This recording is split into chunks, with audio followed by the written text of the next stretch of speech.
ជាថ្ងៃទិវាអ្នកម្ដាយហើយខ្ញុំក៏មានពាក្យពេចន៍ខ្លះចង់អរគុណម៉ែ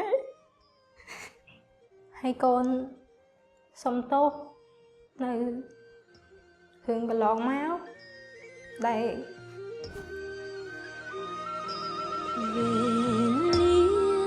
ពាក់ស្លាផាកិច្ចទៅ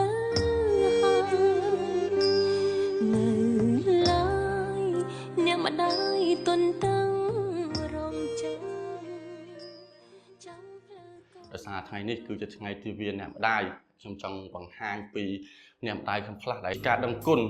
តែគាត់បីបាច់ថែរក្សាខ្ញុំតាំងពីបាត់ជើងក្រហមល្ងាចដល់សប្តាហ៍ថ្ងៃនេះហើយក៏ពេលខ្លះតាំងពីខ្ញុំនៅក្នុងផ្ទៃពោះបើគិតសប្តាហ៍ថ្ងៃទៅតាំងពី0 ខែរហូតដល់9 ខែ10ថ្ងៃនៃការសម្រាល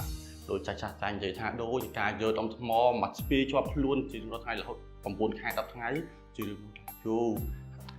ហើយចំពោះខ្ញុំក្នុងឱកាសបុណ្យទិវាអ្នកម្ដាយនេះផងដែរវាពិតជាមានអត្ថន័យខ្លាំងមែនទែនសម្រាប់ខ្ញុំពីព្រោះម៉ាក់ខ្ញុំបានលះបង់គ្រប់យ៉ាងសម្រាប់ខ្ញុំទាំងលុយកាក់ពេលវេលាសម្រាប់របស់គាត់ចំពោះខ្ញុំម៉ាក់ពិតជាអស្ចារ្យមែនទែនម៉ាក់គឺជានិមិត្តរូបដ៏អស្ចារ្យរបស់ខ្ញុំសម្រាប់ខ្ញុំគិតថាជាថ្ងៃដែលអ្នកម្ដាយគ្រប់រូបលះបង់ទាំងពេលវេលាកម្លាំងកាយកម្លាំងចិត្តនិងលះបង់រូបរាងកាយម៉ែគឺគាត់អស្ចារ្យគាត់ខ្លាំងគាត់ប្រកែម៉ែគាត់ជាកម្មកររោងចក្រប៉ុន្តែគាត់មានលទ្ធភាពអាចឲ្យខ្ញុំនិងបងប្អូនទាំងអស់រៀនចប់បញ្ញាបត្រម៉ែគាត់ប្រកែខ្ញុំគិតថាទិវាអ្នកម្ដាយអន្តរជាតិនេះគឺពិតជាមានសារៈសំខាន់មែនទែនសម្រាប់កូនគ្រប់រូបក៏ដូចជារូបខ្ញុំផ្ទាល់ផងដែរដែលអ្នកម្ដាយគាត់ខំលះបង់គ្រប់យ៉ាងដើម្បីកូនតាំងពីគាត់មានទម្ងន់រហូតដល់ពេលសម្រាលហើយគឺគាត់ខំចិញ្ចឹមបីបាច់យើងតាំងពីតូចរហូតដល់ធំបានចូលរៀនមានការងារធ្វើទៀតនៅថ្ងៃទិវាអ្នកម្ដាយអន្តរជាតិគឺជាថ្ងៃមួយដែលរូបខ្ញុំផ្ទាល់ក៏ដូចជាកូនគ្រប់រូបធ្វើការនឹកគុណទៅដល់អ្នកម្ដាយដែលគាត់បានខំពោពោចិញ្ចឹមបីបាច់យើងតាំងពីតូចរហូតដល់ធំ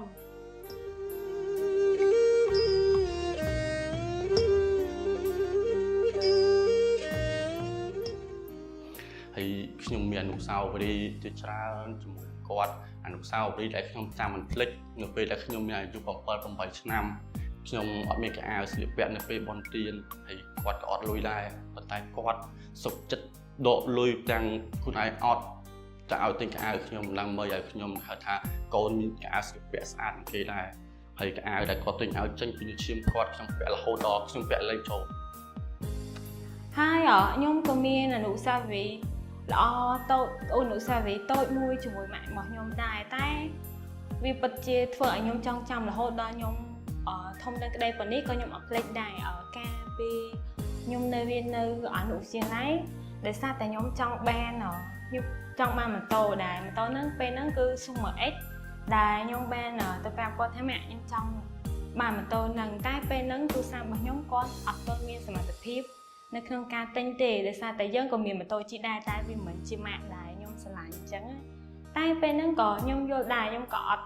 ទៅបខំគាត់ដែរគាត់ថាខ្ញុំចង់បានម៉ូតូហ្នឹងសម្រាប់ជិះធម្មតាយើងតែងតែមានក្តីសម័យទៅលើរបស់ដែលយើងចង់បានអញ្ចឹងតែពេលវេលាហ្នឹងវាតកន្លងហួសទៅយូរឆ្នាំដែរដល់ពេលខ្ញុំចូលមករៀននៅសាកលវិទ្យាល័យខ្ញុំពិតជា surprise មែនតើគឺគាត់ស្រាប់តែខលមកខ្ញុំហើយគាត់បានថាម៉ូតូគាត់បានទិញហើយខ្ញុំក៏សួរថាម៉ាក់ទិញម៉ាក់អីគេអញ្ចឹងគាត់ថាម៉ាក់ដែរកូនធ្លាប់ប្រាប់ម៉ាក់កាលពីតែពិតខ្ញុំប្រាប់គាត់តាំងពីខ្ញុំរៀននៅអនុវិទ្យាល័យតែគាត់ចំណុចហ្នឹងបានធ្វើខ្ញុំដឹងថាម៉ាក់តែងតែចងចាំនៅអ្វីដែរកូនចង់បានអញ្ចឹងអនុស្សាវរីយ៍នេះហើយដែលខ្ញុំចាំរហូតដល់សប្តាហ៍ថ្ងៃខ្ញុំមានមោទនភាពដែលកើតជាកូនម៉ែហើយអ្វីដែលខ្ញុំចងចាំអត់ភ្លេចនោះគឺថ្ងៃមួយខ្ញុំផ្ទាល់ខ្ញុំឈឺខ្ញុំត្រូវគេងពេទ្យរយៈពេលកន្លះខែម៉ែគាត់នៅថែគាត់នៅមើលថែខ្ញុំគ្រប់ពេល ទាំងជាទាំងឈឺ អ្វីដែលខ្ញុំចងចាំអត់ភ្លេចនឹងដកជាប់នៅក្នុងចិត្តខ្ញុំហ្នឹងគឺនៅពេលដែលខ្ញុំរៀនចប់ថ្នាក់ទី12ហើយខ្ញុំមានបំណងចង់រៀននៅសាកលវិទ្យាល័យបន្តខ្ញុំនឹងថាជីវភាពរបស់គ្រួសារខ្ញុំហ្នឹងគឺអត់មានគ្រប់គ្រាន់សម្រាប់ខ្ញុំរៀនទេប៉ុន្តែម៉ែខ្ញុំគាត់ប្រាប់ថាបើសិនជាកូនចង់រៀនតកូនរៀនទៅម៉ែសុខចិត្តបបាម៉ែសុខចិត្តជពាក់គេឲ្យតែកូនរៀនចប់ ចាហើយចំពោះអនុស្សាវរីយ៍ខ្ញុំកាលនៅពីតូចចំពោះអ្នកម្ដាយដែលខ្ញុំចាំអត់ភ្លេចកាលនោះខ្ញុំឃើញមិត្តភ័ក្ដិខ្ញុំមានកង់ជិះទៅសាលាពេលនោះខ្ញុំក៏ចង់បានដូចគ្នាដែរហើយខ្ញុំក៏បានសុំទៅគាត់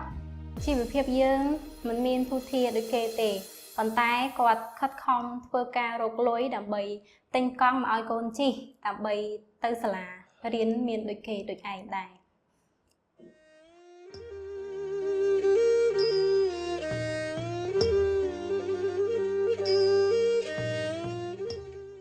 ហើយថ្ងៃនេះខ្ញុំនឹងខលទៅម៉ាក់ខ្ញុំផ្ទាល់ហើយខ្ញុំនឹងនិយាយពាក្យក្នុងចិត្តដែលខ្ញុំមិនដែលនិយាយសោះរហូតមកដល់ឥឡូវខ្ញុំនឹងខលទៅគាត់ឡើយនេះ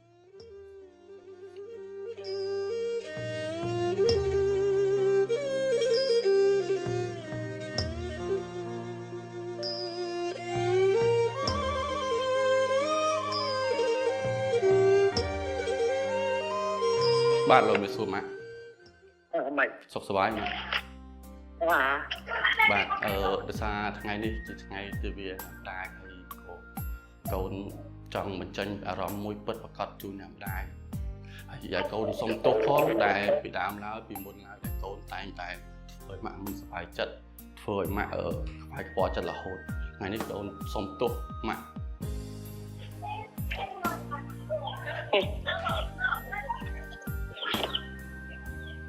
អញ្ចឹងជាខំចាប់ថ្ងៃនេះទៅម៉ាក់នឹងអភ័យទោសហើយនឹងលើកទោសឲ្យកូននេះជាពាក្យក្នុងចិត្តដែលកូនចង់និយាយនៅថ្ងៃនេះគឺថ្ងៃពិសេសសម្រាប់កូនបំផុតបាទកូនច្រើនមកអរគុណនិយាយម៉ាក់បាទកូនជួបវិញអរគុណបាទឡូម៉ាក់ខ្ញុំតែទៅនឹងចង់ប្រាប់ម៉ែថាថាខ្ញុំស្រឡាញ់ម៉ែឯងប៉ុណ្ណឹងឯងហើយខ្ញុំក៏សុំទោសបើសិនជាកន្លងមកដែលខ្ញុំធ្វើកំហុសចេតនាទៅលើម៉ែឯងសូមឲ្យខ្ញុំសុំខមាទោសផង ពាក់ស្លាប់ហើកិច្ចទៅ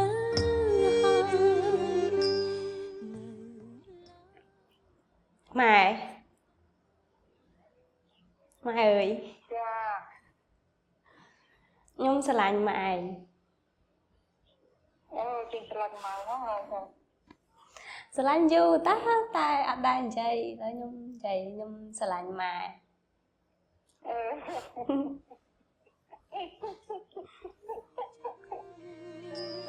ចាំព្រឺកូនវិលត្រឡប់ ឡូម៉ែកូនមានពាក្យពីរបីម៉ាត់ចង់និយាយទៅកាន់ម៉ែហ្នឹងហើយកូនចង់និយាយថាកូនស្រឡាញ់ម៉ែម៉ែក៏ស្រឡាញ់កូនដែរហើយកូនសុំទោសនៅរឿងកន្លងមកដែល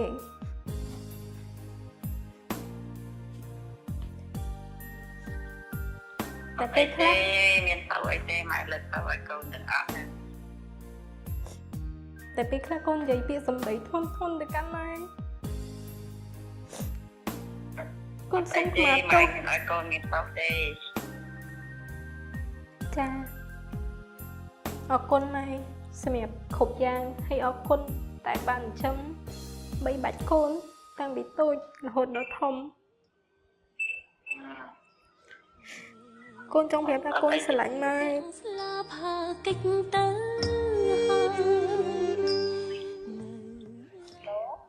ឡូម៉ែកូន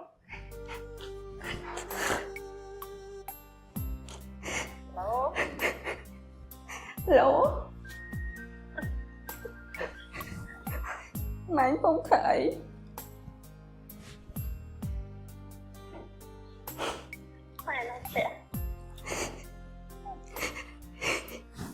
ថ្ងៃនេះជាថ្ងៃទិវាអ្នកម្ដាយហើយខ្ញុំក៏មានពាក្យពេចន៍ខ្លះចង់អរគុណម៉ែហើយក៏មានពាក្យខ្លះចង់និយាយទៅកាន់ម៉ែដែរថ្ងៃនេះខ្ញុំអរគុណម៉ែដែលខំមើលថែខ្ញុំតាំងពីទូចរហូតដល់ប៉ុណ្ណេះហើយចង់ប្រាប់ថាខ្ញុំស្រឡាញ់ម៉ែខ្លាំង ចាំផ្លូវកូនវិលត្រឡប់វិញខានជួបយូរខែឆ្នាំក៏ម្ដាយនៅទ្រាំចាំជួបរួម